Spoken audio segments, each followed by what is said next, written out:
Okay, good afternoon. मुझे तो पहले ये याद दिलाओ आप कि कहाँ तक कल हम पहुंच गए थे।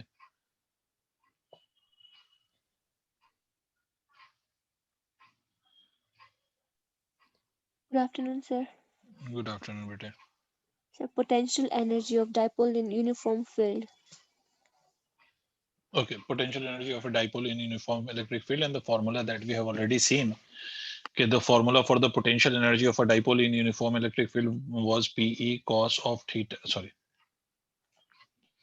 PE times of cos theta 1 minus of cos theta 2. This is the formula.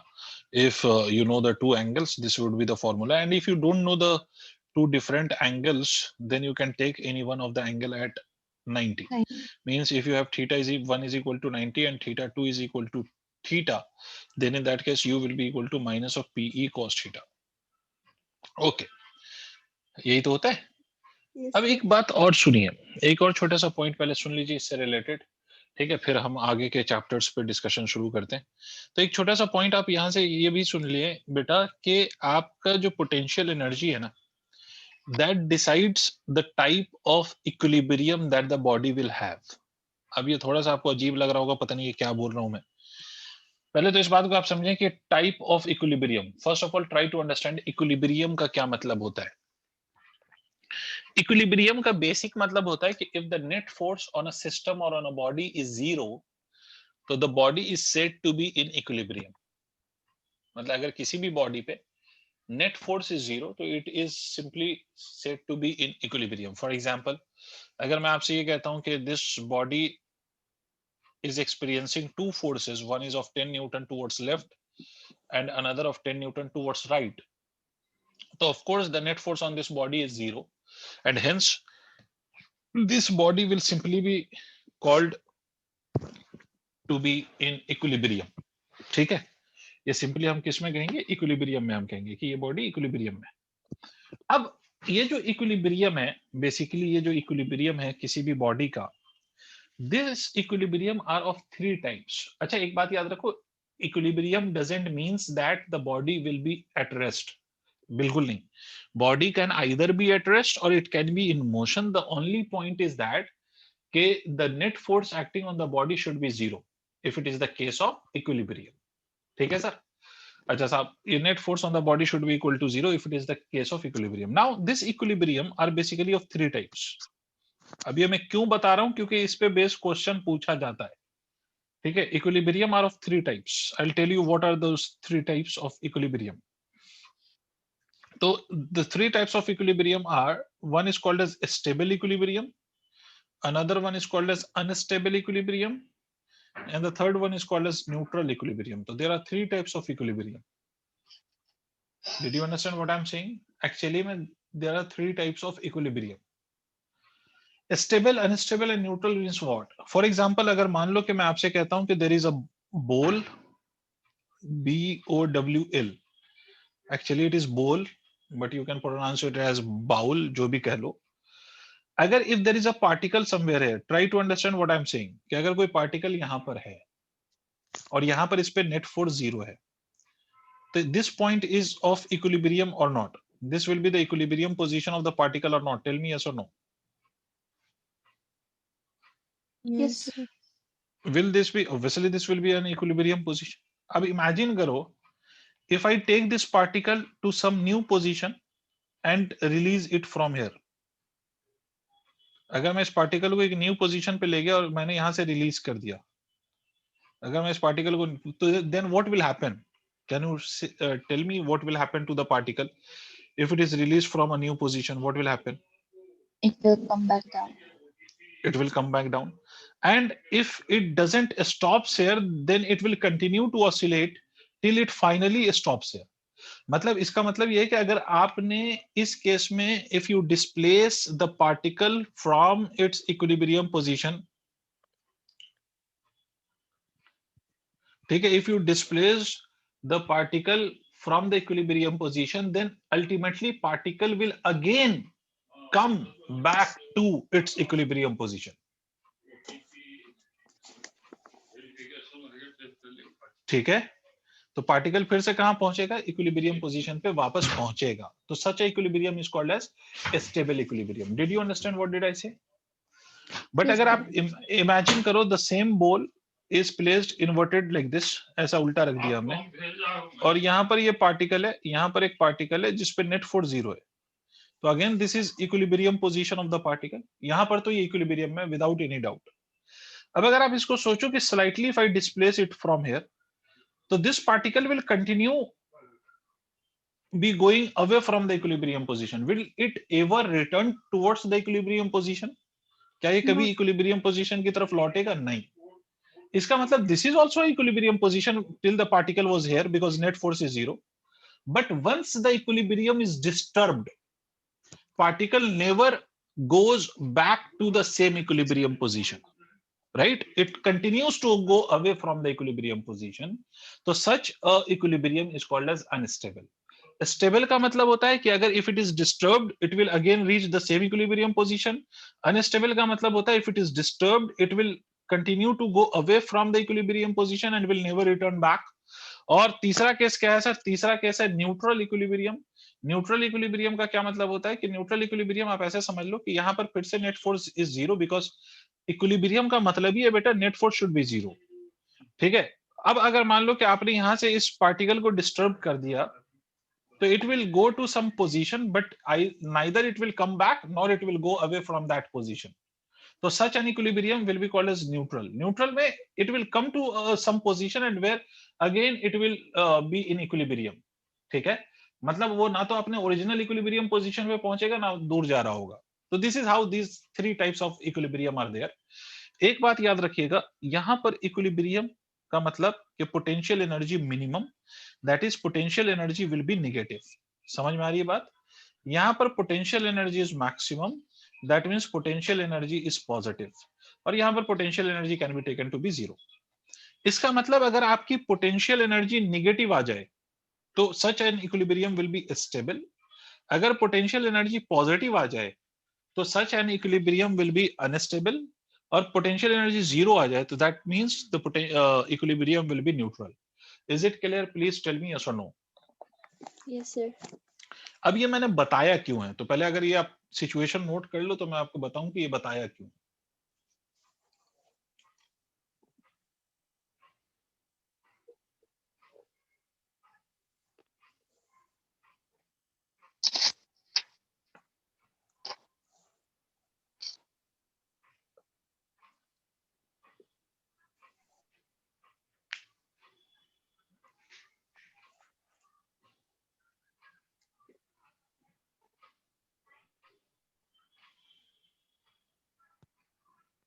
Noted? Yes, sir.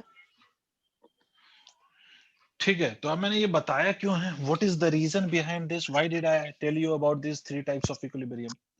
अब आपको क्वेश्चन ऐसे पूछा जा सकता है, you can get an objective question like this, कि आपसे बोला जाए कि this is dipole, this is a dipole, and this is negative charge of the dipole, this is the positive charge of the dipole, and it is a dipole separated by a small distance of 2a, और मान लो कि electric field is in this direction, ठीक है। आपको बताना है कि if a dipole is placed in this electric field like this as shown in the figure, ये इलेक्ट्रिक फील्ड की डायरेक्शन है ना। अगर डाइपोल ऐसे रखा है तो इस डाइपोल का इक्विलिब्रियम कैसा इक्विलिब्रियम होगा, what type of equilibrium dipole has, stable, unstable or neutral, what kind of equilibrium? Comment on equilibrium of dipole।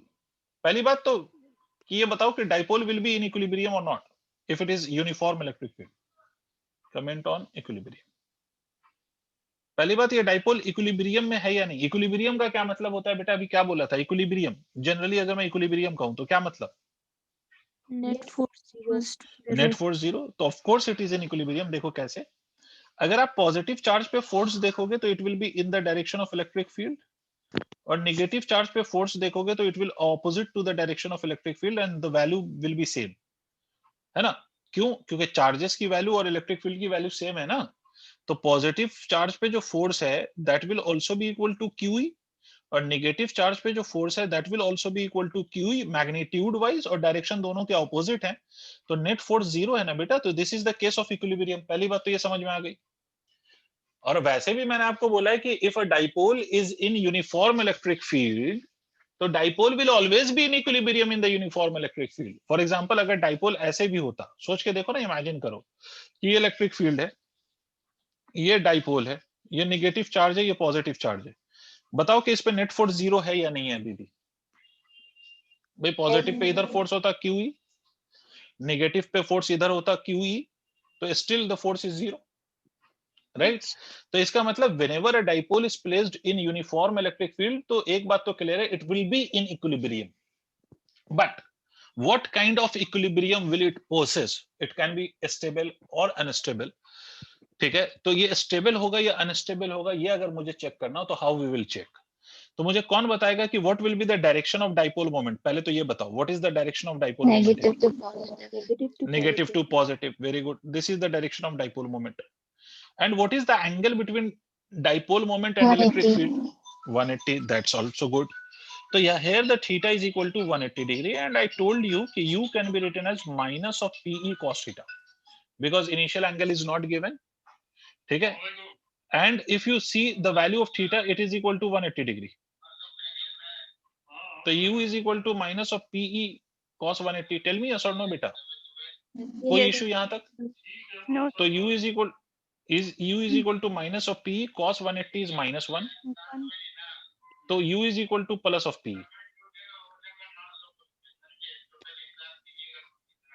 समझ में आई बात? तो how, what kind of potential energy are you getting? Positive or negative? Of course we are getting positive. So what kind of equilibrium is it? Stable or unstable? Of course it is unstable. So this is unstable equilibrium of dipole. Unstable equilibrium.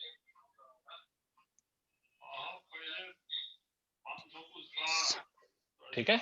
So this is how question can be asked in CBSE, and it has been asked already. So there is a possibility कि ऐसा question आपसे पूछे जाए. So this is how the question can be framed on the basis of the type of equilibrium. Note कर लो इसको.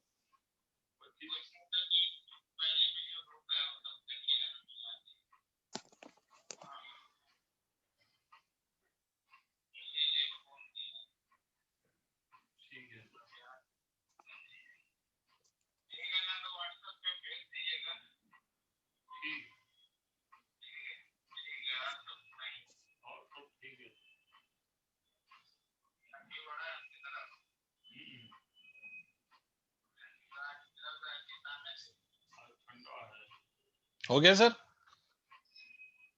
Yes. ठीक है.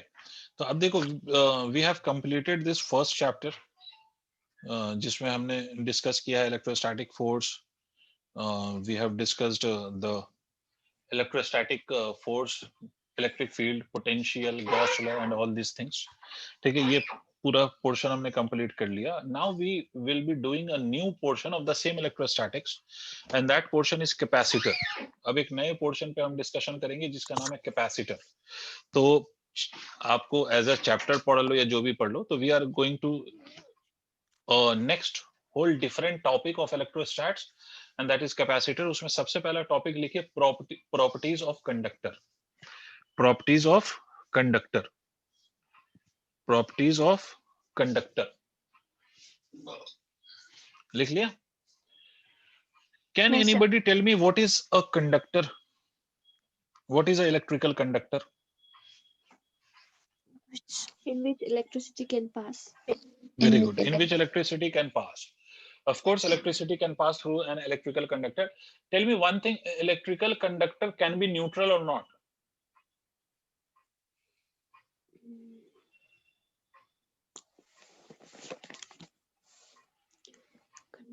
Can the charge of a conductor be zero or not?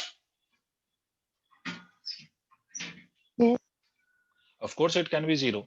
I'll come to that. How? Why will it be zero? I'll come to that.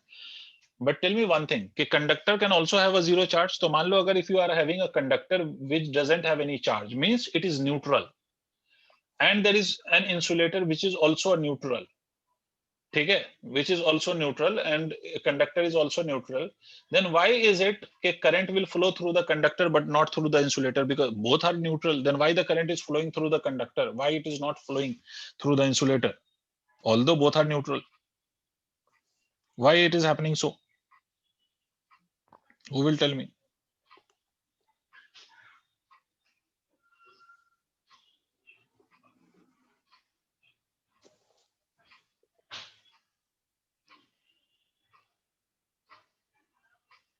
नहीं समझ आया sir. देखो बिल्कुल आप सही कह रहे हो कि कंडक्टर्स में करंट फ्लो करता है, बट अब मेरी बात सुनिएगा, कंडक्टर और इंसुलेटर में जो सबसे बड़ा डिफरेंस है, द वेरी बेसिक डिफरेंस और very major difference between conductor and insulator, वो सिंपली ये है सर कि आपका जो कंडक्टर है ना, आपका जो कंडक्टर है वो उस कंडक्टर में फ्री इलेक्ट्रॉन्स अवेलेबल होते हैं। क्या अवेलेबल होता है बेटा, बोलो? फ्री इलेक्ट्रॉन्स अवेलेबल होते हैं, but insulator doesn't have these free electrons. ठीक है, अब इंसुलेटर में इस तरह के फ्री इलेक्ट्रॉन्स नहीं होते, बट कंडक्टर में फ्री इलेक्ट्रॉन्स होते हैं, and this is the reason due to which current flows in the conductor but not in the insulator. ठीक है, अब दूसरी बात समझिए कि कंडक्टर में फ्री इलेक्ट्रॉन्स होते हैं, पॉइंट क्लियर है सर, फ्री इलेक्ट्रॉन्स होते हैं, बहुत बढ़िया सर। अब कुछ और पॉइंट्स पे हम चलते हैं, फ्री इलेक्ट्रॉन्स के साथ साथ कुछ और पॉइंट पे हम चलते हैं। ये जरूरी नहीं, it is not necessary that the conductor is always charge. भाई कंडक्टर चार्ज भी हो सकता है और न्यूट्रल भी हो सकता है। तो सबसे पहला पॉइंट तो ये कि कंडक्टर हैज फ्री इलेक्ट्रॉन्स, और अगर मान लो कि in a conductor the positive charges is exactly equal to the negative charges, because कोई भी कंडक्टर जिसमें पॉजिटिव चार्जेस और negative charges if they are equal, तो उस केस में आप सिंपली ये कह सकते हो कि that conductor will be neutral. समझ में आ गई बात?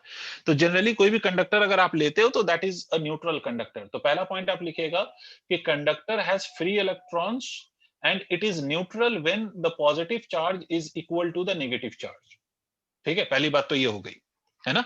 दूसरी बात ये कि अगर कोई भी कंडक्टर है बेटा, तो हम ये वाली बात हमने पहले भी करी थी कि जितना नेगेटिव चार्ज उतना ही पॉजिटिव चार्ज। तो अगर आप कोई भी कंडक्टर ले लें तो उस कंडक्टर के अंदर जो नेट इलेक्ट्रिक फील्ड होगी वो हमेशा जीरो होगी।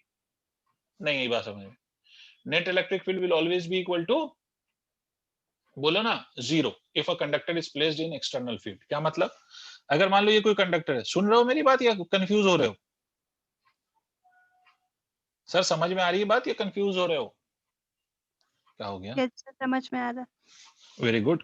तो आप देखो, मान लो ये कंडक्टर, इसको हमने उठा के इलेक्ट्रिक फील्ड में रख दिया, एक्सटर्नल फील्ड ऐसे रख दिया, ये एक्सटर्नल फील्ड है। तो मैंने आपसे क्या बोला कि कंडक्टर में दोनों चार्जेस होते हैं, पॉजिटिव भी और नेगेटिव भी। होगा क्या कि इसके जो नेगेटिव चार्जेस हैं they will experience force in the direction of electric field, and positive, उल्टा बोल गया मैं, positive charges will experience the force in the direction of electric field, whereas negative charges will experience the force in the direction opposite to electric field। सही कह रहा हूं? Yes. यहां तक क्लियर है? Yes, अब होगा क्या कि the moment these charges will separate, मतलब on one side we are having positive charges and on other side we are having negative charges, तो इस separation, due to this separation there will be an electric field which will be induced inside the conductor। आप कहोगे sir conductor में तो आपने कहा electric field zero है, मैंने टर्म यूज किया था net electric field inside the conductor is zero, है ना, मैंने टर्म यूज करा है net electric field inside the conductor is zero. अब बात समझना, अब एक तो इलेक्ट्रिक फील्ड है जो कंडक्टर के बाहर है विच इज ई, और दूसरी फील्ड कहां है? कंडक्टर के अंदर। और ये फील्ड क्यों आ रही है कंडक्टर के अंदर? बिकॉज इसमें जो चार्जेस हैं वो अपने आप को सेग्रीगेट कर रहे हैं ना, चार्जेस दो ऑपोजिट सरफेसेस पे अपने आप को इंड्यूस कर रहे हैं, and this is the reason due to which there is an electric field inside the conductor। तो मतलब कंडक्टर को अपने आपने एक्सटर्नल फील्ड में रखा तो उसके अंदर अपनी एक इलेक्ट्रिक फील्ड इंड्यूस हो जाती है opposite to the external field. अब किसी भी टाइम पे अगर हम नेट फील्ड देखें इनसाइड द कंडक्टर, मेरी बात सुनिएगा, तो people measured the net electric field inside the, अब नेट क्या होगा? नेट क्या होगा? तो एक तो बाहर की इलेक्ट्रिक फील्ड है और एक अंदर की इलेक्ट्रिक फील्ड है, तो नेट क्या होगा? दोनों का डिफरेंस होगा या नहीं होगा बेटे?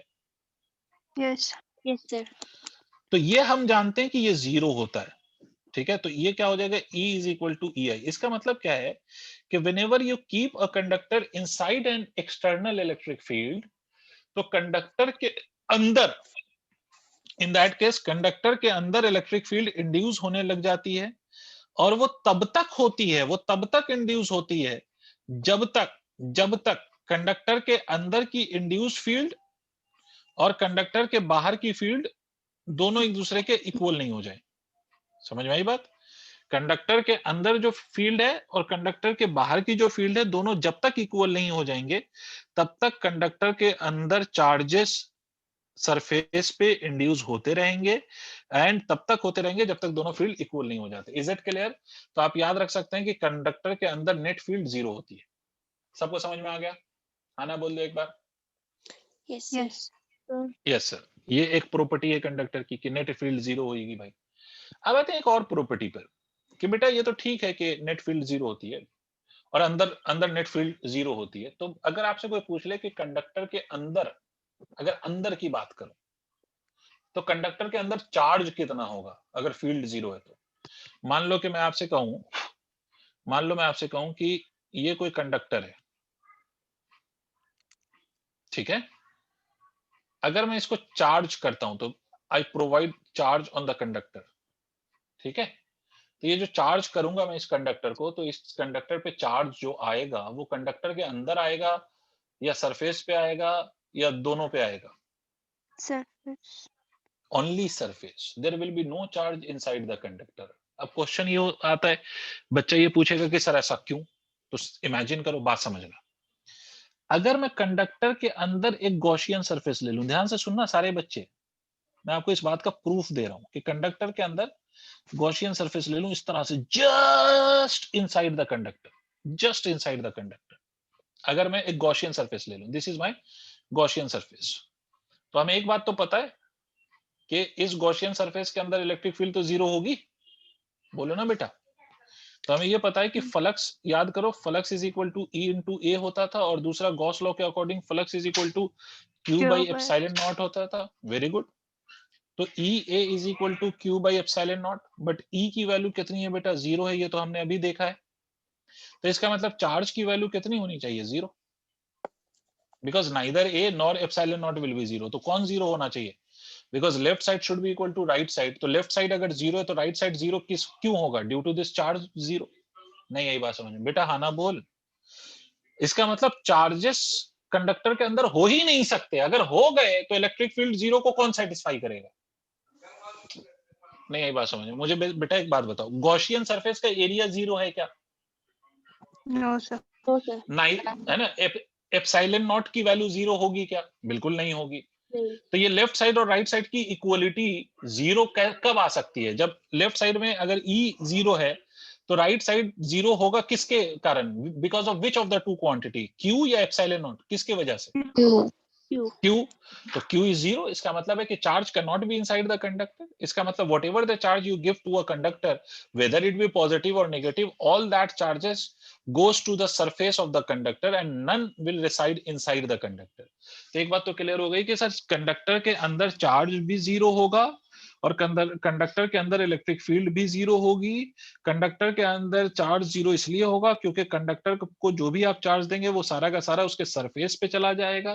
कंडक्टर के अंदर नेट फील्ड जीरो होती है, अगर जीरो नहीं होगी तब तक चार्जेस उसके दोनों सरफेस पे इंड्यूस होते रहेंगे जब तक कंडक्टर के अंदर की फील्ड और कंडक्टर के बाहर की फील्ड इक्वल नहीं हो जाती, और जब तक आपका नेट इलेक्ट्रिक फील्ड जीरो नहीं हो जाता। ये दोनों पॉइंट्स नोट कर लिया आप लोगों ने? आगे बढ़ूं, नेक्स्ट प्रॉपर्टी पे आऊं। Yes. Yes, sir. Done. ठीक है, property number next, every conductor, अगर हम किसी भी कंडक्टर को देखें तो every conductor is an equipotential surface. अब मैं आपको ये याद दिलाता हूं कैसे। आप मुझे बता सकते हो कि कंडक्टर पे इलेक्ट्रिक फील्ड लाइंस हमने कैसे ड्रॉ किया था? कोई मुझे बताएगा? How did we draw the electric field lines for a conductor? Perpendicular.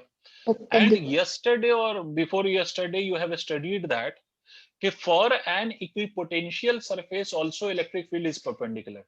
Am I correct? Electric field for conductor is also perpendicular and electric field for equipotential surfaces are also perpendicular. अगर मैं इन दोनों statement को combine कर दूं तो I will come to a conclusion that कि every conductor is itself an equipotential surface. Did you understand? कि हर conductor अपने आप में एक कैसा सरफेस है, तो it is an equipotential surface. ठीक है, तो थर्ड प्रॉपर्टी क्या हो गई कि every conductor is itself an equipotential surface. हर कंडक्टर अपने आप में एक इक्विपोटेंशियल सरफेस है, मतलब कि उसके हर पॉइंट पे पोटेंशियल की वैल्यू सेम होगी. क्लियर? यस. ये लिखने वाली बात थी, ये मैंने आपको बता दिया. अब आपने लिखा या नहीं मुझे नहीं पता, बट अगर आप चाहो तो लिख लेना कि every conductor is itself an equipotential surface. अब इसके नेक्स्ट एक दो और प्रॉपर्टी की हम बात कर लेते हैं. अब अगर मान लो कि कोई भी कंडक्टर है and if you make a cavity inside the conductor, मान लो कि ये कोई कंडक्टर है, ये कोई कंडक्टर है किसी भी शेप का, आई डोंट नो मैं कैसा शेप बना रहा हूं, मान लो ये कंडक्टर है. Is it clear? और मैंने इस कंडक्टर के अंदर एक कैविटी बना दिया. Do you understand what is cavity? Do you know what is cavity? मतलब इतना पोर्शन मैंने काट के बाहर निकाल दिया. This is a cavity. अरे रे शिट. ये कोई कंडक्टर है, क्लियर है सर? इसमें मैंने एक कैविटी बना दिया. This is a cavity which is made inside the conductor. It's a cavity. समझ रहे हो? Yes, sir. कंडक्टर के अंदर हमने एक कैविटी बना दिया. अब आप एक बात समझिए कि इस कैविटी में if I keep a charge somewhere inside the cavity, let that be q, let the charge kept inside the cavity is q. तो क्या होता है अगर मैं चार्ज रख दूं, कैविटी के अंदर मैंने चार्ज रखा है, तो क्या होगा सर? What will happen? तो देखिए सर, अगर मैंने कैविटी के अंदर चार्ज रख दिया तो द पॉइंट इज कि ये जो कैविटी के जस्ट इंटरनल सरफेस है ना, यहां दिखा, जितना आपने पॉजिटिव चार्ज रखा है उतना ही निगेटिव चार्ज इसमें इंटरनल सरफेस पे इंड्यूस हो जाएगा. समझ रहे हो? और उतना ही पॉजिटिव चार्ज कहां इंड्यूस हो जाएगा? बाहर वाले सरफेस पे. Did you understand what did I say? No sir. यहां पर ये negative minus Q charge induce हो जाएगा, उतना ही माइनस क्यू, ये चार्ज माइनस क्यू, और उतना ही प्लस क्यू चार्ज यहां इंड्यूस हो जाएगा. मैं बताता हूं क्यों. रीजन समझ जानना चाहते हो क्यों? Do you want to know the reason? Yes, yes sir. Sir. देखो, ये कंडक्टर है ना, ये कंडक्टर का मटेरियल है, तो what is the electric field inside the material? It should be zero. Zero. ठीक है. अगर मान लो कि ये नेगेटिव चार्ज, ऐसा समझो, ये सुनना मेरी बात, पहले इसको हटा देता हूं. अगर मान लो कि इस कैविटी में अगर मैंने चार्ज रख दिया, अगर मैंने चार्ज रख दिया यहां पर, तो inside this there will be electric field due to this charge और नॉट? पहले सोच के देखो. Yes sir. ऑफ कोर्स, और ये जीरो नहीं होगा, जबकि हमने पढ़ा है कि inside the conductor electric field should be zero, है ना? और इलेक्ट्रिक फील्ड अगर inside the conductor should be zero, तो ये तो तभी हो सकता है भाई, इसकी इलेक्ट्रिक फील्ड तो है यहां पर, मगर हमें होना कितना चाहिए? जीरो. तो इसलिए to make this electric field zero, what happens कि this charge by itself induces equal amount of negative charge. यहां तक बात समझ में आई? अब क्या होगा सोचो, अगर मैं किसी भी पॉइंट पे आ जाऊं, यहां पर आ जाऊं, मान लो यहां पर, अब फिर से बात करूं, तो यहां पर how many electric field will you have? One due to the positive charge and another one due to the, बोलो, नेगेटिव चार्ज, है ना? तो ये दोनों एक दूसरे को सबट्रैक्ट करके जीरो हो जाएंगे या नहीं हो जाएंगे? तो एक बात तो क्लियर हो गई, नहीं आई बात समझ? यस. ये सेटिस्फाई हो गया ना कि electric field in the material is zero. ये जस्टिफाई हो गई ना ये बात? इसीलिए ये चार्ज इंड्यूस होता है. आप कहोगे सर यहाँ पर तो फिर भी समझ आ गया, तो फिर बाहर क्यों ये चार्ज दिखाया आपने? बेटा अब मुझे एक बात बताओ, ये माइनस क्यू अगर इस पे इंड्यूस हुआ है, तो यहाँ पे नेट चार्ज कितना हो गया? जीरो. जीरो. जबकि हमने यहाँ पर चार्ज तो रखा था, वो जीरो तो नहीं हो सकता, क्योंकि हमने पढ़ा है कि charge can neither be created nor be destroyed. Charge का क्वांटाइजेशन याद करो, यस. है ना? तो दो चीजें सेटिस्फाई करनी है यहाँ पर, कि चार्ज का क्वांटाइजेशन भी रह जाए और इलेक्ट्रिक फील्ड भी जीरो हो जाए. तो अब एक बात बताओ कि यहाँ मिलके 0 हो गया, तो ये वाला अनबैलेंस्ड बच गया, मतलब अभी भी इस पूरे सिस्टम का नेट चार्ज मैं लिखूंगा तो नेट चार्ज Q ही तो कहलाएगा। नहीं बस तुम्हें समझ नहीं आया भाई। इस पे अगर मैंने ये इंड्यूस किया तो Q और ये माइनस Q मिलके 0 हो गया, बट इस पूरे बॉडी पे टोटल चार्ज अभी भी Q है या नहीं है? क्या हो गया? हाँ ना तो बोल दो क्यों होगा? भाई। अभी भी इस बॉडी पे एज अ होल अगर मैं टोटल चार्ज कहूं तो Q है या नहीं है? मतलब मैंने कैविटी पे चार्ज रखा था तो चार्ज का क्वांटाइजेशन भी एक्सप्लेन हो रहा है और फील्ड का कॉन्सेप्ट भी एक्सप्लेन हो रहा है या नहीं?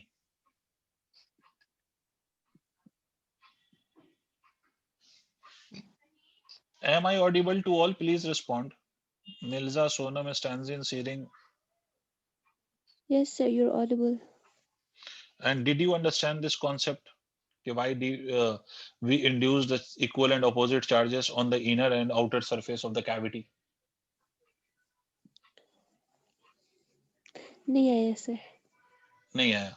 कौन सा वाला नहीं आया? पहला वाला पॉइंट इलेक्ट्रिक फील्ड का जीरो वाला कॉन्सेप्ट या नॉन जीरो वाला? आफ्टर वाला, दूसरा वाला। Yes sir. दूसरा वाला। अच्छा मुझे एक बात बताओ बेटा, मैं आपसे ये कह रहा हूं कि भाई ये कैविटी थी खाली, बट इसमें मैंने एक चार्ज लाके रखा। तो अगर मैंने चार्ज लाके रखा है तो this charge should be quantized ना, कि चाहे आप कुछ भी करो मुझे जो टोटल चार्ज मिलना चाहिए वो क्यू मिलना चाहिए या नहीं? Do whatever you want to do with the charge, but जो टोटल चार्ज है बिफोर और आफ्टर वो तो सेम होना चाहिए मेरे लिए। आपने मुझे बोला कि सर जैसे ही आपने ये चार्ज रखा मैंने अज्यूम कर लिया कि यहाँ पर नेगेटिव चार्ज इंड्यूस हो गया, तो this is minus q and this is plus q. तो टोटल चार्ज कितना हो गया आपके इस अजम्पशन के कारण? Due to this assumption what is the net charge? 0। 0। But मैं तो यही कहूंगा कि सर मैंने तो आपको चार्ज दिया था ना, वो चार्ज मेरा तो चाहिए ना। अच्छा ओके। समझ आई बात? वो चार्ज तो मुझे चाहिए, उसको कैसे तुम गायब कर सकते हो? Charge can neither be created not be destroyed, yes sir. है ना? तो वो चार्ज तो मुझे लाके दो। तो मैंने बोला कि देख एक काम कर कि इस पे निगेटिव चार्ज इंड्यूस हुआ है ना, तो एक काम करो कि बाहर भी equal and opposite charge induce करा दो। समझ आई बात? इससे क्या बेनिफिट हुआ कि ये Q और ये Q तो 0 हो गया, बट ये Q तो रह गया या नहीं?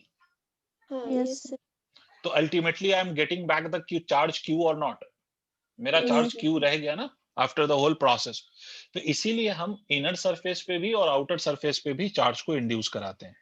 देखो दोनों चीजें सेटिस्फाई होनी चाहिए, चार्ज का क्वांटाइजेशन भी, क्या मतलब कि before and after the total charge should remain same, और दूसरी चीज electric field in the material at every point should be equal to 0। ये दोनों बातें सेटिस्फाई होनी चाहिए। ठीक है, जैसे मैं आपसे ऐसे कह देता बेटा कि अगर मान लीजिए कि मैंने आपसे ये यहाँ पर एक कैविटी बना दिया, ये मटेरियल है और इस कैविटी में मैंने एक निगेटिव चार्ज लाके रखा माइनस ऑफ Q। अब मुझे बता सकते हो what will happen to this surface? मान लो इस सरफेस को मैं 1 कह लेता हूं और इस सरफेस को 2। What will be the charges on 1 and 2? 1 पे पॉजिटिव एंड 2 पे very negative. Good. Equal and opposite charge that is positive and 2 पे नेगेटिव, है ना? तो दोनों पॉइंट सेटिस्फाई हो गया फिर से। ठीक यस सर। है ना? चार्ज भी क्वांटाइज्ड रह गया हमारा एंड हमने ये इंड्यूस कर लिया चार्ज, तो उससे हम इलेक्ट्रिक फील्ड को भी जस्टिफाई कर सकते हैं कि it will still be 0 inside the material of the conductor. अगर आपसे कोई पूछ ले कि what is the electric field inside the cavity, who will tell me what will be the electric field inside the cavity? Cavity में net field की value क्या होगी? 0। 0।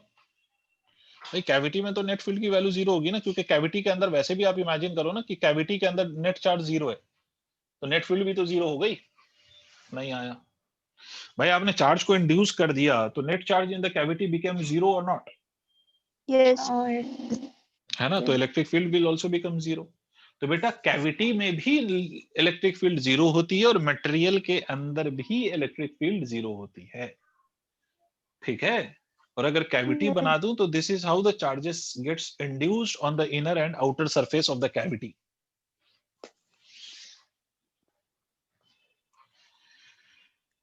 Note it.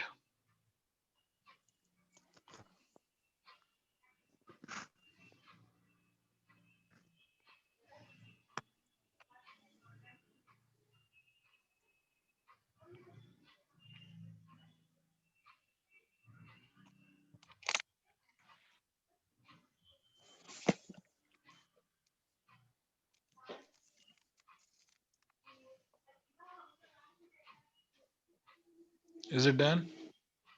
Yes. Okay. The last property now, and then we'll start the capacitor and capacitances, everything. The last property of the conductor before we start capacitance or capacitor. मान लो कि if we have a conductor like this, कोई सा भी shape आपको जो whatever shape you want you can draw. मुझे ऐसा शेप मन में आया, मैंने ड्रॉ कर दिया, कोई बड़ी बात नहीं. Conductor can be of any shape. It is not necessary कि कंडक्टर स्फेरिकल ही होगा या एक पर्टिकुलर शेप का भी होगा, वो किसी भी शेप का हो सकता है भाई. अब मान लीजिए कंडक्टर है and it is charged. This is positively charged.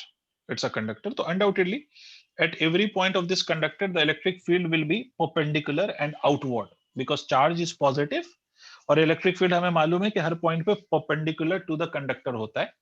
तो इलेक्ट्रिक फील्ड हर पॉइंट पे परपेंडिकुलर टू द कंडक्टर होगा. जैसे ये यहाँ पर ऐसे होगा, इधर परपेंडिकुलर ड्रॉ करो तो कुछ ऐसा आएगा, इधर परपेंडिकुलर ड्रॉ करो तो कुछ ऐसा आएगा. तो हर पॉइंट पे परपेंडिकुलर होगा, है ना. इसमें तो कोई दिक्कत वाली बात नहीं है. हर पॉइंट पे परपेंडिकुलर टू द सरफेस होगा. This is how electric field will B draw. Clear है सर? हाँ ना बोलो. Yes, sir. Yes, sir. ठीक है. Yes, sir. एक बात याद रखना बेटा कि if the conductor is of symmetric shape then the charge density at every point on the conductor will be same. For example, अगर मान लो कि ये कोई कंडक्टर है जिसका शेप सिमेट्रिक है, सिमेट्रिक शेप का, मान लो ये स्फेरिकल कंडक्टर है, मान लो if it's a spherical conductor और मैंने इसको चार्ज प्रोवाइड करा है, I have given some charge to this spherical conductor. तो एक बात याद रखिएगा कि इस स्फेरिकल कंडक्टर के लिए जो चार्ज डेंसिटी है ना, चार्ज डेंसिटी आपको याद होगा, charge density is equal to Q by A. ठीक है, वो हर पॉइंट पे सेम होगा, यूनिफॉर्म. नहीं आई बात समझ में? हर पॉइंट पे चार्ज डेंसिटी की वैल्यू सेम होगी. ठीक है. Yes, sir. कब होगी? जब body is of symmetric shape. But यहां पर ये वाला जो शेप आपको दिखाई दे रहा है, इज इट सिमेट्रिक या asymmetric? It is asymmetric shape. तो यहां पर अगर आप चार्ज डेंसिटी देखोगे ना, तो eight every point charge density will not B same. Here sigma which is charge density will not be same at every point. ठीक है, ये बात याद रखिएगा. कहीं पर चार्ज डेंसिटी अगर सिग्मा है तो कहीं पर it will have different value, कहीं पर it will have different value. तो सेम तभी होता है जब आपका कंडक्टर एक पर्टिकुलर सिमेट्रिक शेप का हो. अगर इफ इट इज असाइमेट्रिक तो उस केस में फिर चार्ज डेंसिटी हर पॉइंट पे डिफरेंट होती है. ठीक है, वो कहीं पर ज्यादा होगी और कहीं पर कम होगी, इट डिपेंड्स. ठीक है, charge density will be different. At some point it will be more and at some other point it will be less. तो charge density will be different. ठीक है. अब आते हैं दूसरी बात पे. तो सर जब चार्ज डेंसिटी डिफरेंट है तो हर पॉइंट पे इलेक्ट्रिक फील्ड की जो वैल्यू होगी कंडक्टर की इलेक्ट्रिक फील्ड वो भी डिफरेंट होगी. नहीं आई बात समझ में? नहीं आया. सर सोचो ना, यहां पर अगर ये सिमेट्रिक है तो हर पॉइंट पे सिग्मा की वैल्यू सेम है, तो electric field at every point due to this symmetric conductor at every point the electric field will be same हर पॉइंट पर. But if it is not symmetric तो इलेक्ट्रिक फील्ड की value भी same नहीं होगी. अगर यहाँ कुछ E है, यहाँ कुछ E1 है, यहाँ कुछ E2 है, तो at different points electric field will be different. समझ आ गई बात? तो अगर आपसे कोई कहीं पर पूछ ले कि what would be the relation between E and sigma, electric field और चार्ज डेंसिटी का रिलेशन क्या होगा फॉर अ कंडक्टर, आपको समझ आ रही है मेरी बात? Yes. तो सर करना कुछ नहीं है, उस रिलेशन को मैं आपको दिखा रहा हूं कैसे लोग पता करते हैं. मान लो ये गॉसियन सरफेस है. कैसा सरफेस है बच्चों? Question. ये गॉसियन सिलेंड्रिकल सरफेस मान लिया, जिसका एरिया मैं मान लेता हूं कि DA है. तो मुझे एक बात बताओ, इस DA का एरिया वेक्टर इधर होगा या नहीं? पता नहीं सर, क्या बोले, अच्छा नहीं लगा. होगा सर. होगा सर. और इलेक्ट्रिक फील्ड इस पॉइंट पे मान लो कि इधर ही है, मान लो ऐसे, सच दैट थीटा इज 0. तो क्या मैं ऐसे कह सकता हूं, फ्लक्स का फॉर्मूला आप लोगों को पता है, तो क्या मैं ऐसे लिख सकता हूं, EDA is equal to Yes. charge in this small area that is sigma multiplied by DA, where sigma मैं क्या मान रहा हूं, सिग्मा यहां पर की चार्ज डेंसिटी मान रहा हूं. ठीक है भाई, ये एरिया DA है और यहाँ पर चार्ज डेंसिटी सिग्मा है, तो हमें मालूम है ना कि सिग्मा इज इक्वल टू क्या होगा, DQ by DA. Area charge divided by area, तो DQ को हम लिख सकते हैं सिग्मा मल्टीप्लाइड बाई एरिया. तो sir divided by epsilon not, तो ये DA कैंसिल हो जाएगा. तो E की वैल्यू क्या हो गई, सिग्मा अपॉन एप्सिलॉन नॉट। मुझे एक बात बताओ, eight every point what will be constant for a symmetric? Epsilon not. E naught. Epsilon not is constant, Epsilon. है ना, for asymmetric surface also epsilon naught will be constant. इसका मतलब E जो है वो सिग्मा पे डिपेंड करेगा या नहीं? Yes, sir. मतलब Yes, sir. Electric field for a conductor at its surface is directly proportional to the charge density at that point.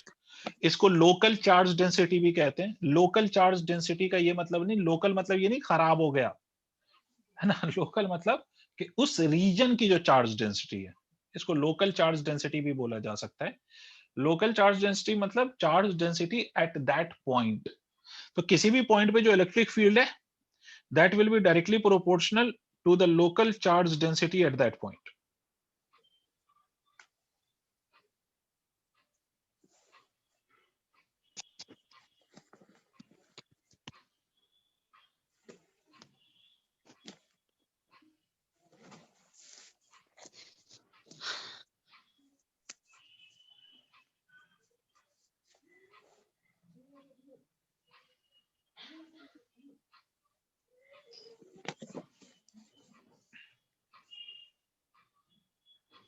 Note कर लो ये सारी चीजें।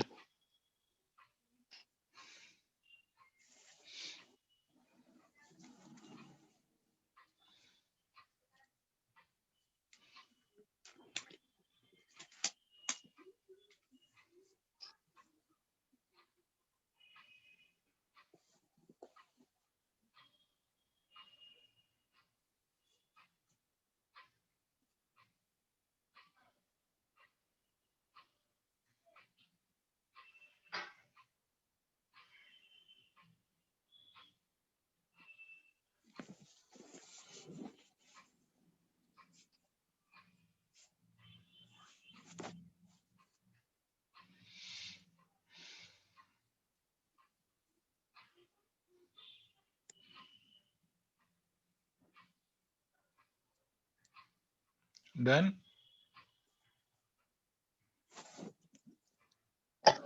Done, sir. ओके, अब इतना सब कुछ नोट कर लिया, तो अब we are in position to deal with the capacitance and the capacitor, जो हमें बेसिकली जो हमें पढ़ना है। उससे पहले ये प्रॉपर्टीज ऑफ कंडक्टर था, और इस प्रॉपर्टीज ऑफ कंडक्टर पे याद रखो, you can get conceptual questions, है ना, there can be conceptual questions.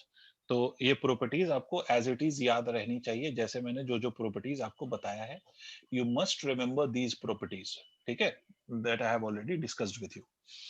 अब आते हैं दूसरी बात पे कि सर व्हाट इज कैपेसिटेंस। तो राइट अ टॉपिक कैपेसिटी। अब थोड़ी मैं जल्दी बात करूंगा ना, because we have to cover your syllabus also, ठीक है, और इतना अपने पास टाइम नहीं है कि बहुत स्लो चलेंगे तो we will not be able to cover the complete syllabus. तो इसलिए थोड़ी स्पीड ज्यादा रहेगी अब, है ना, थोड़ी चीजें मैं ज्यादा जल्दी कराने की कोशिश करूंगा। तो मेरी बात समझिए कि sir what is electrical capacitance, है ना, टॉपिक डालिए electrical capacitance of a conductor. Electrical capacitance of a conductor, because अगर मैं सिंपली कैपेसिटेंस कह दूं या कैपेसिटी कह दूं, तो ये कैपेसिटी तो किसी भी चीज की कैपेसिटी हो सकती है, बट द पॉइंट इज किसकी हम कैपेसिटी की या कैपेसिटेंस की बात कर रहे हैं, तो इलेक्ट्रिकल कंडक्टर के कैपेसिटेंस की हम बात कर रहे हैं। अब इलेक्ट्रिकल कंडक्टर की कैपेसिटेंस होता ही क्या है। तो अब देखो बेटा, सबसे पहली बात, सिंपल सी बात, अगर मैं किसी भी कंडक्टर को चार्ज प्रोवाइड करूं, ठीक है, तो अगर मैं किसी भी कंडक्टर को चार्ज करूं, तो चार्ज करने के लिए मुझे कुछ वोल्टेज अप्लाई करना पड़ेगा उस कंडक्टर के अक्रॉस।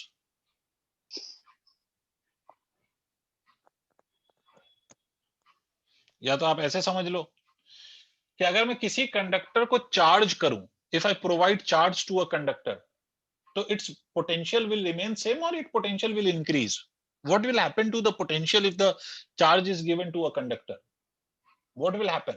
In- Increase होगा Of course potential. it will increase because potential depends on the charge. Simple सी बात है ना बेटा, more is the charge, more will be its potential, ठीक है। तो अगर मैं किसी भी कंडक्टर को we will charge, its potential will increase, and in simple way we can say that the potential would be directly proportional to the charge given to the conductor.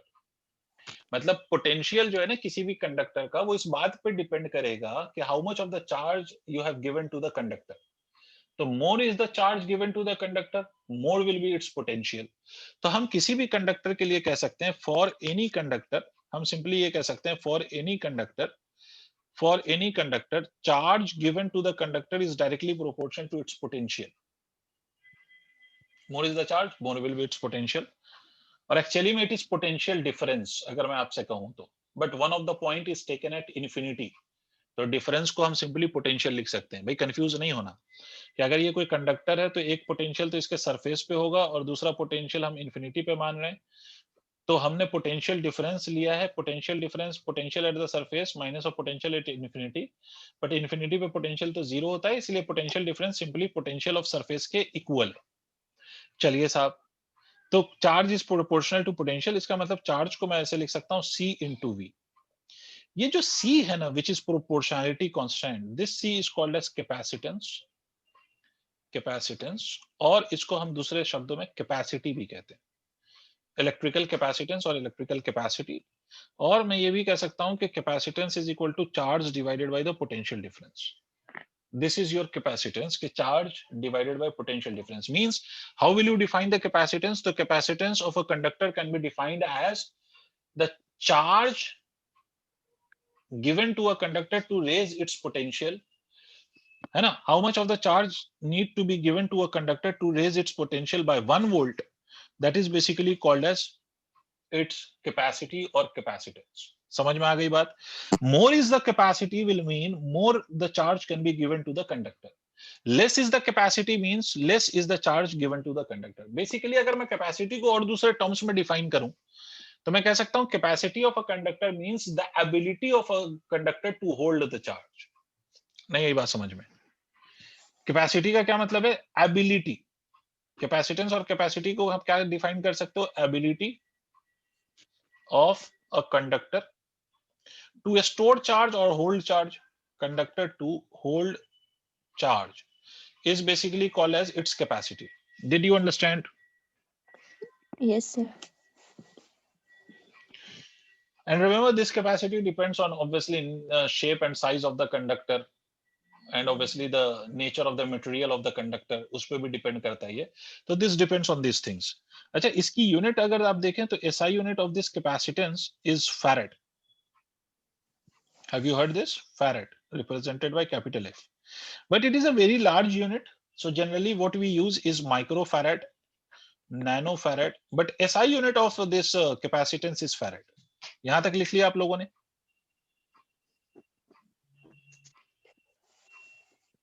लिख लिया सर। ठीक है, इसका मतलब कभी भी किसी भी कंडक्टर का अगर मुझसे कोई कैपेसिटेंस पूछेगा तो I need to know two things, one is charge and another thing is potential difference. ठीक है, if I know the charge and potential we can find the capacitance of a conductor. For example, अगर मान लो कि ये एक spherical conductor है, मान लो बेटे ये एक स्फेरिकल कंडक्टर है, ये ठीक है, ये एक स्फेरिकल कंडक्टर, इसका रेडियस r है, it's a spherical conductor. Can you find a spherical conductor? Can you simply find the capacitance of this spherical conductor? बिल्कुल फाइंड कर सकते हैं। No. अगर मान लो इस पे चार्ज q है, मान लो, तो हम जानते हैं कि for a spherical conductor, for a sphere, याद करो, potential on the surface can be written as kq by r. This formula we have already discussed Yes. in the previous section, जहां पर हमने इलेक्ट्रिक फील्ड और potential का relation लिखा था, if you remember. In that section we discussed this formula of potential of a sphere and this will be equal to kq by r. I hope आपको मेरी बात समझ में आ रही है कि this potential will be kq by r. तो कैपेसिटेंस क्या होता है बेटा? Charge divided by the potential which is kq by r. तो obviously q and q cancels out. ठीक है, तो कैपेसिटेंस की वैल्यू क्या हो जाएगी? तो कैपेसिटेंस की वैल्यू हो जाएगी सर, ये वाला अगर आप इसको q से q कैंसिल कर दो तो ये हो जाएगा 1/k by r हो जाएगा। ये सोचो, ये सिंपली r by k हो जाएगा या नहीं, सोच के देखो। और k को अपन क्या लिख सकते हैं बेटा? 4 pi epsilon naught, 1/4 pi epsilon naught। तो इसको हम लिख सकते हैं 1/4 pi epsilon naught। आपको समझ आ रही है मेरी बात? तो कैपेसिटेंस Yes. को हम कितना लिख सकते हैं? वो 4 pi epsilon naught multiplied by r. This is the capacitance of a spherical conductor, which purely depends on its size. Geometrically अगर देखा जाए तो रेडियस का मतलब है साइज। समझ गए? Yes, sir. भाई कैपेसिटेंस निकालना है तो आपको क्या चाहिए? आपको चाहिए मतलब पोटेंशियल और चार्ज। तो पोटेंशियल का फॉर्मूला हमें पता है, for spherical conductor it is kq/r। ठीक है, तो मैंने चार्ज ऑफ द कंडक्टर को डिवाइड कर दिया पोटेंशियल से and I got the capacitance. अब एक बात सोचो और मुझे बताओ, अगर मुझे इसी स्फेरिकल कंडक्टर का अगर कैपेसिटेंस मुझे चाहिए 1 फैराड, तो उस केस में this radius should be equal to some value. समझ रहे हो मेरी बात? कि अगर if I want the capacitance of 1 farad, तो radius should have some particular value or not, because इस रेडियस पे डिपेंड कर रहा है कैपेसिटेंस। बेटा आप नहीं बोल Yes, रहे, आप लोग बोर हो गए। yes, sir. Radius होना चाहिए. होना चाहिए। तो सर ये 1 लिख दीजिए, 4 pi epsilon naught will be written as 1/9 into 10 to the power 9। Sir क्यों? क्योंकि सर 1/4 पाई एप्सिलॉन नॉट आप लिखते हो 9 into 10 to the power 9, तो 4 पाई Yes. एप्सिलॉन नॉट को आप क्या लिख सकते हो? 1 ठीक है, तो ये इतना लिख सकते हैं हम, मल्टीप्लाइड बाय द रेडियस। इसका मतलब अगर आप रेडियस निकालोगे तो it would be 9 into 10 to the power 9 metre, है ना? इसका मतलब रेडियस अगर आप निकालोगे तो 9 into 10 to the power 6 kilometre. Clear है? Yes, sir. और ये इतना रेडियस चाहिए, किलोमीटर है भाई, मजाक नहीं कर रहा हूं, किलोमीटर में इतना। आपको मालूम है कि रेडियस ऑफ अर्थ आपको मालूम है कितना होता है? 6400 किलोमीटर, मतलब 6.4 into 10 to the power 5 kilometre. What does it mean? बहुत Earth से भी ज्यादा Of होगा. course, you will need a sphere or a spherical conductor whose radius is even more than the radius of the earth। इतना बड़ा conductor possible है क्या? no, No, sir. No sir. तो इसीलिए मैंने आपसे बोला था कि farad is although the SI unit of capacitance of a conductor, but it is a very large unit and it is so large so that we can not use it practically. तो इसीलिए हम या तो micro farad use करते हैं या nano farad या pico farad use करते हैं। ठीक है, although the SI unit is farad, but generally जो हमारे जो कैपेसिटेंसेस होते हैं वो या तो माइक्रो फैराड में होते हैं, मिली फैराड में, नैनो फैराड में, पीको फैराड में होते हैं। ठीक है, ये नोट कर लीजिए जल्दी से।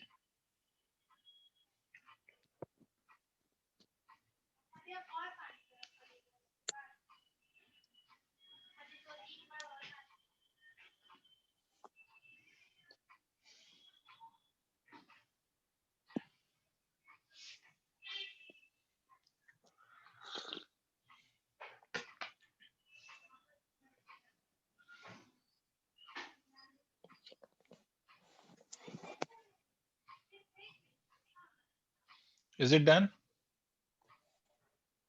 yes, sir. तो कैपेसिटेंस का बेसिक मतलब आप लोगों को क्लियर है अभी फिलहाल कि कैपेसिटेंस का बेसिक मतलब होता है कि what is the meaning of capacitance. तो इसका सिंपल सा मतलब है कि capacitance means the ability of a conductor to store the charge, which obviously depends on the charge given to the conductor and the potential that to which the conductor is raised because of that charge। और वो capacitance ऐसे निकाल दे। तो this discussion will be continued in the next class। आज इतना ही, अब आगे पढ़ेंगे हम नेक्स्ट क्लास में।